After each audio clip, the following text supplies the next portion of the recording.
We want to inform you that the Ministry of Health has confirmed the first coronavirus case in Kenya.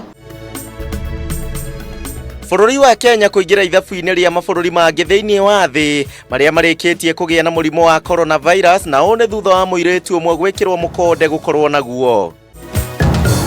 We have suspended all public gatherings, meetings, religious crusades. Thirikari kũrũgamia mĩcemanio yothe ya mũingĩ gũkũ bũrũri-inĩ nĩguo kũgirĩrĩria coronavirus, rĩrĩ naguo mũingĩ ũrĩtio kwambatĩria ikĩro ciao cia ũtheru.